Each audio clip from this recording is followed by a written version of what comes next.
Assalamualaikum warahmatullahi wabarakatuh.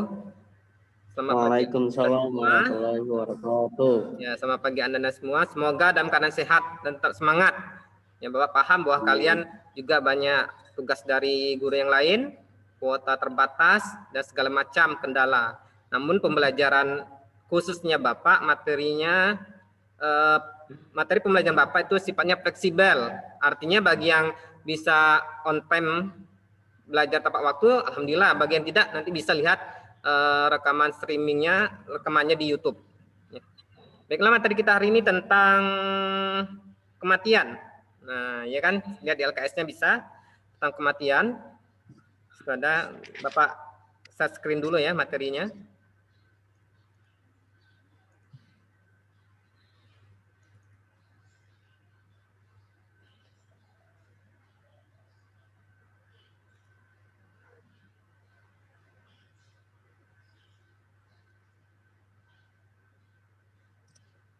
Ya, silakan dibuka LKS-nya. Kalau misalnya LKS-nya tidak bawa, nggak apa-apa, didengarkan aja.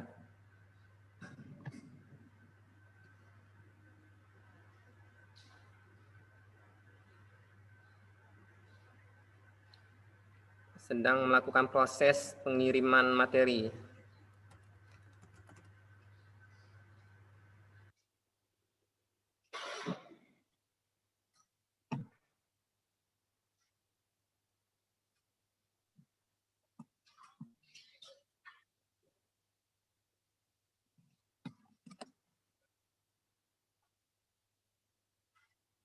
Ya, oke, muncul semua ya. Materi kita tentang kematian dan kehidupan alam barzah. Nah, KD kita adalah menganalisis dalil akli, nakli, dan fakta sosial kematian, ciri-ciri husnul khotimah dan su'ul khotimah serta alam barzah. Jadi materi kita untuk hari ini husnul khotimah, su'ul khotimah. Nanti untuk alam barzah itu untuk minggu yang berikutnya. Nah, jadi tujuan pembelajaran kita adalah peserta didik mampu menganalisis dalil akli itu dalil akal, dalil nakli itu yang tertera pada Quran dan hadis, dan fakta sosial tentang kematian, ciri-ciri husnul khotimah dan su'ul khotimah sekitar ini. Nah, Bapak zoom sedikit, saya nampak ya. Jadi perjalanan kehidupan manusia, nah jadi gini ya, perhatikan kursor Bapak. Nah, jadi kita di alam kehidupan manusia ini seperti inilah jalurnya, panjang. Dari alam ruh. Nah, alam ruh ini sebelum kita diciptakan manusia, kita dalam bentuk ruh, di alam ruh. Jadi menurut yang pernah Bapak peroleh, artinya pernah Bapak ikut belajar, bahwasanya kita ini, jika kita di dunia pernah bertemu, misalnya kita sekarang ini pernah bertemu ya, itu sebenarnya di alam ruh kita sudah pernah bertemu sebelumnya. Maka di dunia kita dipertemukan kembali, itu alam ruh. Terus alam kandungan, itu dalam rahim. Nah, sekarang kita berada di alam dunia. Ini masih yang step yang ketiga. Jadi banyak lagi stepnya. Jadi jangan anggap perjalanan kita ini berakhir di dunia, tidak. Nanti ada alam kubur, nanti kehancuran alam semesta, nanti ada hari kebangkitan. Dari kebangkitan kita dibangkitkan di padang mahsyar. Nanti kita akan memulai syafaat. Nanti kita akan dihisab. Ya, dihisab ini kalau kita misalnya punya hutang, kita menzalimi teman, maka di sini nanti istilahnya transfer pahala, atau kita akan menerima pahala atau kita akan menerima dosa di sini nanti dihisab nih. Terus bukti ini berupa bukti catatan amal, ya, mana amal baik dan amal buruk. Amal baik diterima tangan kanan, jika amal buruk tangan kiri. Terus mizan ditimbang, kira-kira mana yang berat. Nah, nanti telaga ini khusus bagi mereka yang barang siapa yang meminumnya atau mandi telaga ini, ya itu sudah yakin bahwa itu adalah ahli surga. Maka nanti kita melewati jembatan Sirat, ya. Nanti disitulah tujuan kita, neraka atau surga. Jadi kita hanya di step ketiga ini ya, masih panjang perjalanannya. Apalagi di alam kubur, kita lihat ya, kayak Fir'aun udah berapa puluh tahun dalam kubur, berapa ratus tahun dalam kubur ya, mungkin berabad mungkin ya. Jadi jangan kira di alam kubur kita tidak ada kehidupan, ada ya, cuma kita alamnya beda. Nah, jadi yang kita pelajari peta konsepnya. Peta konsep itu adalah kita tentang meninggal dunia, maka nanti manusia itu meninggal dunia dalam dua keadaan, su'ul khotimah dan husnul khotimah. Keadaan baik dan keadaan buruk. Maka nanti dari dua keadaan ini kita akan kembali ke alam barzah atau alam kubur. Nah, di sini alam kubur ini kita akan menerima nikmat kubur atau siksa kubur tergantung amal ibadah kita. Ya, di sini adalah tentang kematian. Coba siapa nih di sini yang Mbak suruh baca? Coba aja ya. Azki dulu baca Ki, yang kotak biru Ki. Nampak tak Ki? Napa. Nah, baca dulu. Seluruh yang bernyawa pasti akan mengalami kematian, termasuk di dalamnya adalah manusia. Bagi manusia, kematian merupakan pintu gerbang untuk memasuki alam akhirat. Tidak ada manusia yang lolos dari kematian. Namun demikian, hanya sedikit yang mempersiapkan diri untuk menghadapi kematian yang pasti datang tersebut. Nah, jadi seluruh bernyawa pasti mati. Kullu nafsin dha'iqatul maut. Summa ilaina turja'un. Tiap-tiap yang berjiwa akan merasakan mati. Kemudian hanyalah kepada kami kamu dikembalikan. Jadi kita nih bakalan mati, ya. Siapa yang mau hidup seumur hidup? Ya, siapa yang ingin hidup terus? Ayo, coba di sini nggak ada kan? Ada mau hidup terus sampai umur 1000 tahun misalnya? Ya, makanya Allah menciptakan kematian agar dunia ini tidak sempit. Coba kalau seandainya kematian tidak ada, ya kira gimana nih? Ya, khususnya kota Jambi, sana tidak ada kematian, padat sudah penduduknya. Ya, makanya ada kematian, ada kelahiran, ya. Dan semuanya akan mati. Jadi kematian itu adalah pintu gerbang untuk memasuki dunia alam akhirat. Ya. Kita harus mempersiapkan diri untuk kematian. Ya. Oke, berikutnya Maulana dengar, baca yang warna pink itu, coba dibaca. Suaranya diaktifkan. Okay. Yang pink ya Pak? Iya.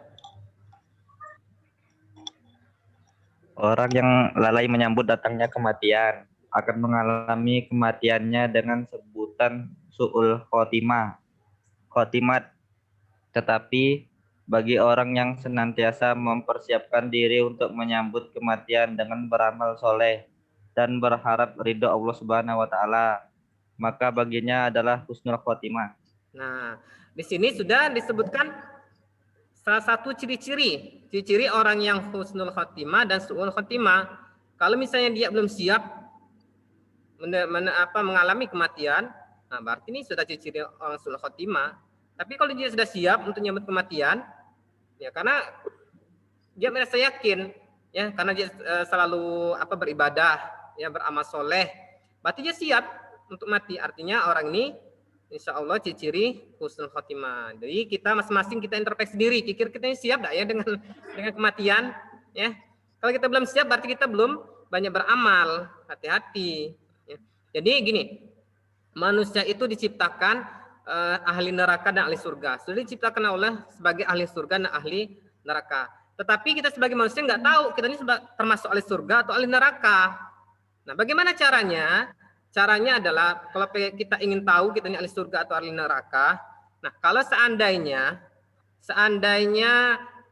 kita ahli surga, maka Allah mudahkan kita untuk mengerjakan amalan-amalan ahli surga. Misalnya Allah mudahkan kita untuk sholat, Allah mudahkan kita untuk berpuasa, Allah mudahkan kita untuk berbuat baik. Nah, itu berarti kita termasuk orang yang Allah ciptakan sebagai ahli surga. Nah, bagi orang yang Allah ciptakan sebagai ahli neraka, maka dia akan mudah untuk melaksanakan maksiat. Misalnya mudah membuli kawannya, mudah ngejek kawan, mudah misalnya menzolimi teman. Nah, itu termasuk orang-orang yang Allah mudahkan sebagai ahli neraka. Jadi sekarang kita periksa diri lagi. Oke, kira saya ini mudah enggak ya kalau misalnya untuk melakukan amal soleh? Kalau mudah, alhamdulillah, berarti Anda termasuk orang-orang yang Allah ciptakan sebagai ahli surga. Tapi kalau kita misalnya dimudahkan untuk berbuat zolim, dimudahkan untuk menyakiti teman, ya, membuat orang lain susah, merugikan orang lain, maka hati-hati. Itu adalah ciri ahli neraka. Jadi kita bisa introspeksi diri kita masing-masing. Dan kita tidak tahu nih, kita ini termasuk di surga dan neraka nggak tahu. Cuman itu ciri-cirinya. Jadi silakan kalian introspeksi diri. Masih ada waktu untuk merubah diri kalian menjadi ahli surga. Jangan ditunda-tunda. Makanya setiap pembelajaran itu Bapak cek dulu siapa nih sholat 5 waktunya. Masih tidak sholat 5 waktu. Ternyata masih banyak yang tidak sholat. Padahal kemarin sudah Bapak sebutkan waktu kita ada yang asap itu ya. Saya bilang ini karena banyak sholat manusianya. Nanti gimana cara Allah menegur manusianya kalau supaya sholat? Dengan cara menurunkan bala. Kemarin kita hanya kabut asap. Ditambah lagi kabut asap sama kemarau atau susah air. Sehingga kita mau berwudu pun susah untuk salat zuhur kemarin. Ternyata ditambah lagi dengan corona. Nah, itu tujuannya apa? Untuk menyadarkan manusia.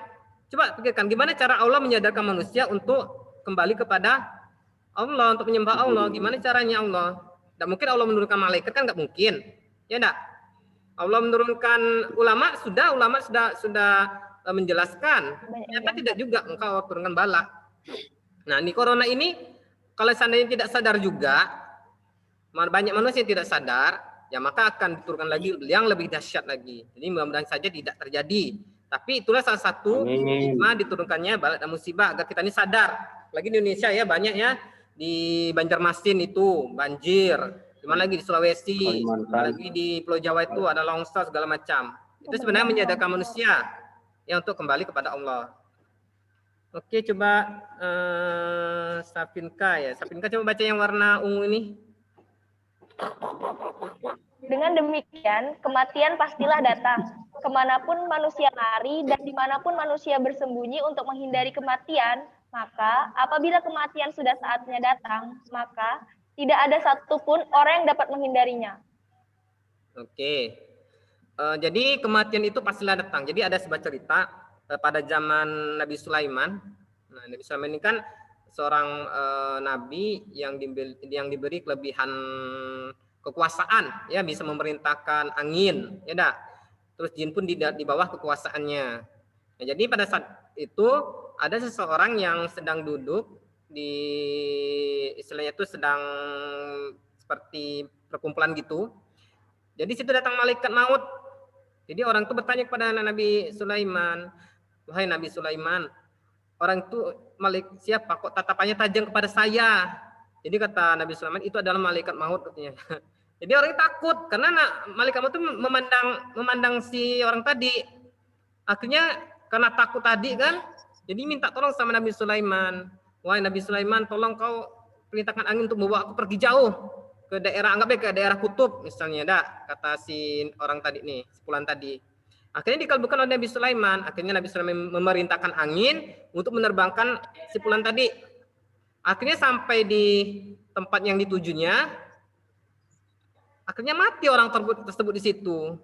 Rupanya dalam takdirnya sepulan tadi memang matinya harusnya memang di situ. Makanya pada saat di kerajaan Nabi Sulaiman, saat berkumpul dengan Nabi Sulaiman, orang tadi ini belum mati. Kenapa? Karena bukan di situ tempat ajalnya.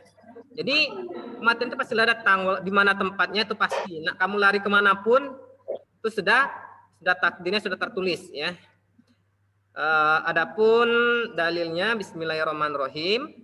Qul innal mautal ladzin tafiruna minhu fa innahu mulaqikum summa turadduna illa alimil ghaibi wasyahadah fayunabbiukum bima kuntum ta'malun. Katakanlah, sesungguhnya kematian yang kamu lari daripadanya, maka sesungguhnya kematian itu akan menemui kamu.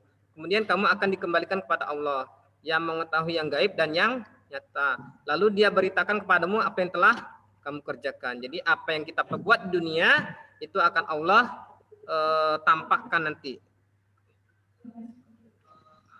Oke, berikutnya keadaan orang mati. Jadi kita masuk ke bab berikutnya, keadaan orang mati. Yang untuk berbicara sekarang adalah siapa? Redmi ini siapa nih? Tadi ada wajahnya. Siti Nurjana, coba dibaca yang warna hijau, tampakkan videonya. Aktifkan suaranya, baca yang kotak hijau ini.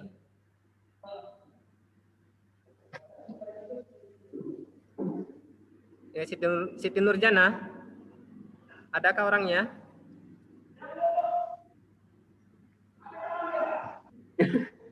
Bang Rino.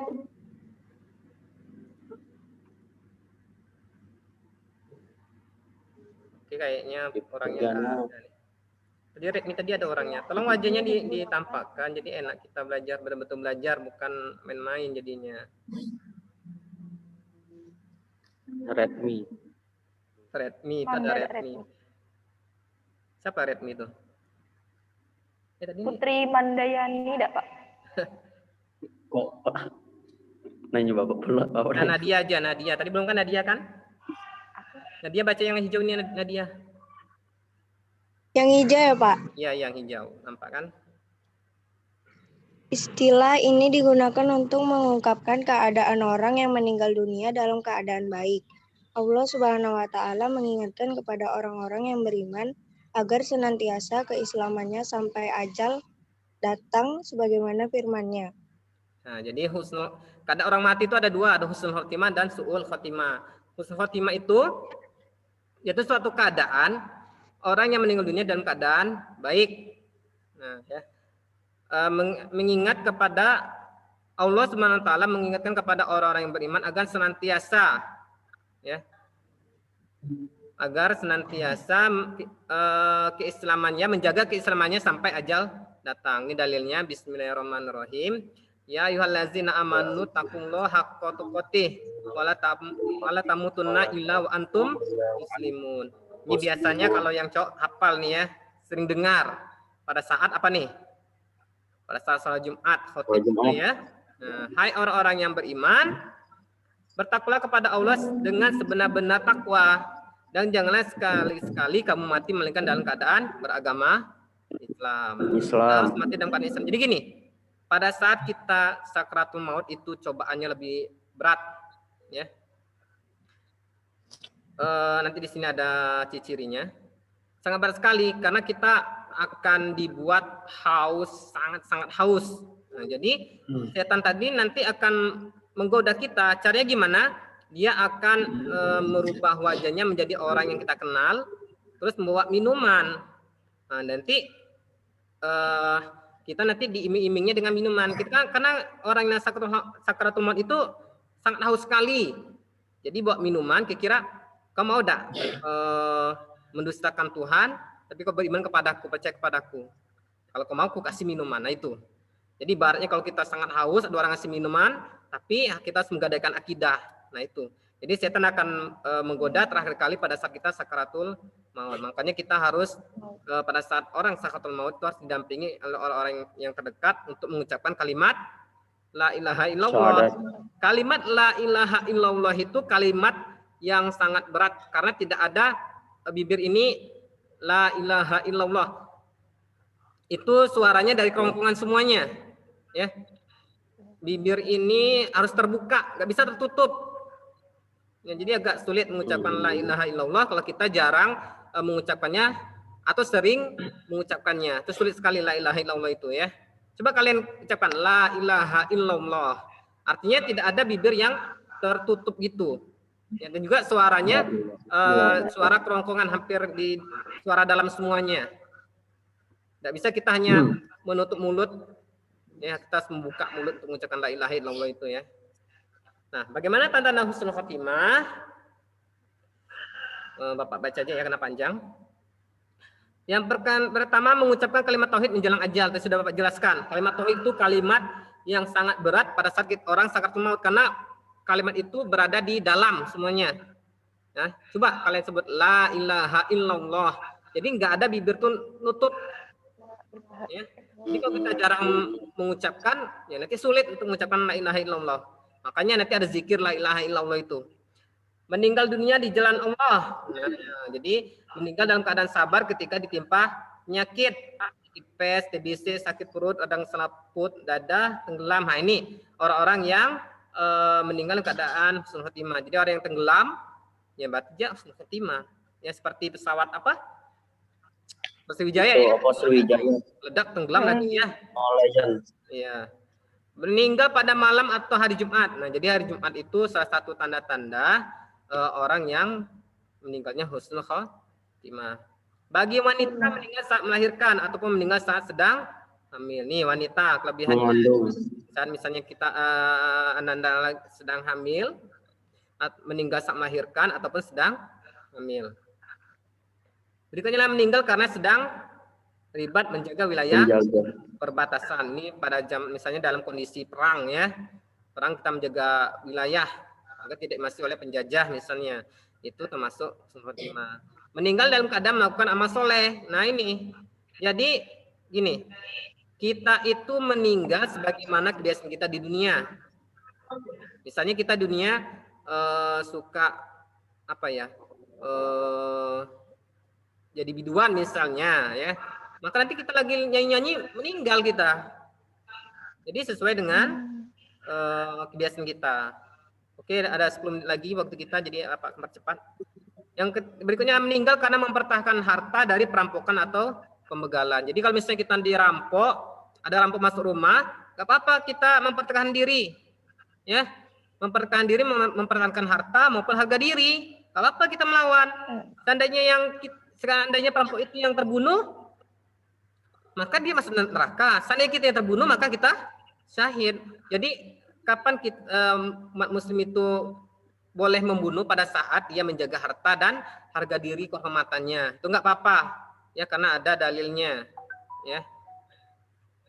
Seandainya kalian mampu membunuh, kalian nggak berdosa. Tapi dia yang masuk neraka. Seandainya kalian terbunuh, maka kalian mati syahid namanya. Bagaimana upaya mendapatkan husnul khotimah? Yang pertama, melakukan ketaatan kepada Allah secara terus-menerus dan menjauhkan diri dari perbuatan syirik. Nah ini ya, kita terus melakukan kebaikan, terus melakukan beramal soleh. Nah itu terus atau istiqomah. Berdoa kepada Allah agar meninggal dalam keadaan husnul khotimah. Jangan lupa ya, berdoa. Berusaha untuk memperbaiki diri secara lahir maupun batin. Jadi kalau kita telah melakukan dosa, karena manusia itu tidak luput dari namanya dosa, ya. Kalau kita telah berdosa, cepat-cepat kita bertobat, mengganti dengan kebaikan. Karena dosa itu selalu menghantui kita. Kita ini manusia, tidak luput dari namanya dosa dan kesalahan. Ya. Pokoknya setelah misalnya kita sadar, menyesal apa yang kita lakukan itu, segera kita bertobat dan menggantinya dengan perbuatan yang baik. Oke, yang kedua adalah keadaan orang mati. Yang kedua adalah su'ul khotimah. Tadi husnul khotimah. Su'ul khotimah ini keadaan seorang meninggal dunia dalam keadaan durhaka kepada Allah, ataupun orang yang meninggal ketika sedang melaksanakan maksiat. Misalnya dia hobinya minum minuman keras. Kan ada tuh kita lihat nih, orang minum keras mati karena overdosis atau mungkin pakai narkoba ya. Jadi gitu. Artinya jika orang tersebut mati dalam keadaan melakukan maksiat, sudah pasti matinya husnul khotimah. Terus bagaimana dengan tanda-tanda husnul khotimah? Nih tanda-tandanya. Sulit dibimbing mengucapkan zikir la ilaha illallah ketika menghadapi sakratul maut. Jadi kalau misalnya orang yang sakratul maut ini, kalau ciri husnul khotimah disuruh mengucapkan la ilaha illallah, dia hanya mengucapkan la. Susah untuk mengucapkannya seterusnya itu. La itu kan tidak kan? Tidak katanya. Nah, itu termasuk orang suhul khotimah. Maka biasakan zikir la ilaha illallah ya. Sering melalaikan sholat. Nah, ini termasuk melalaikan sholat. Ayo. Setiap hari setiap Bapak ngasuh ini, Bapak ingatkan terus, ayo sholat 5 waktunya. Ini cirinya nih, sholat khotimah, melalaikan sholat. Ya. Suka mengkonsumsi khamar atau mau mabuk nih. Jangan ya. Hindari. Durhaka kepada orang tua. Wah, ini jangan sampai ya. Kamu tidak bisa selamat dunia akhirat kalau durhaka kepada orang tua. Suka berbuat zalim kepada orang lain. Nah, jangan berbuat zalim. Ya, jangan merugikan orang lain, jangan menyakiti orang lain. Ya, tahan tangan, kita tahan mulut kita, tahanlah tangan kita untuk menyakiti orang lain. Melakukan dosa besar keji dan tidak mau berobat. Nah, kalau kita telah terlanjur berbuat dosa, segeralah berobat. Apa sih sebab-sebab su'ul khotimah? Pertama, rusaknya akidah atau keyakinan. Ya, dia tak ada yakin lagi dengan kematian, tidak yakin lagi dengan hari pembalasan. Nah, itu maka dia, nah seperti apa? Ada artis tidak yang biarlah aku di neraka. Nah, itu hati-hati orang seperti itu. Rusak keyakinannya. Artinya enak di neraka itu mungkin katanya ya. Dia membuat apa konser apa katanya. Ada kan di televisi kita lihat ya. Itu sudah rusak akidahnya tuh. Itu ciri-ciri sebab bakal mati su'ul khotimah. Menunda-nunda tobat. Nah, jika sudah kita salah itu langsung segera tobat, tidak perlu ditunda lagi. Adanya ketergantungan kepada dunia. Nah, dan terjerumus kepada jalan-jalan yang terlarang. Jadi jangan sampai kita terlalu cinta kepada dunia, ya. Karena orang yang cinta dunia dia akan melakukan segala cara, mau itu haram, mau itu halal, itu akan dilaluinya. Ya penting dia memperoleh apa yang diinginkan di dunia ini. Menyeleweng dari jalan yang lurus dan menolak terhadap kebenaran serta petunjuk. Nah, jadi kalau misalnya ada yang ngasih petunjuk, siapapun dia, maupun itu anak kecil, orang lain, maupun orang gila, ya kita harus menerima selama itu sebuah kebenaran. Kadang-kadang tuh ada tuh orang gila yang sholat di jalan misalnya. Ada tuh dia tuh orang gila sholat di jalan. Nah, kita kan kalau kita sedang, oh ternyata orang gila aja sholat di jalan. Kenapa kok tidak sholat? Ya. Seperti itu. Pokoknya siapapun yang memberi petunjuk yang benar harus kita terima. Gandrung kepada kemaksiatan. Kita harus bergelimang kemaksiatan. Ini sebab-sebabnya. Terakhir adalah bunuh diri dengan segala macam caranya. Jadi seandainya kita ada punya masalah, janganlah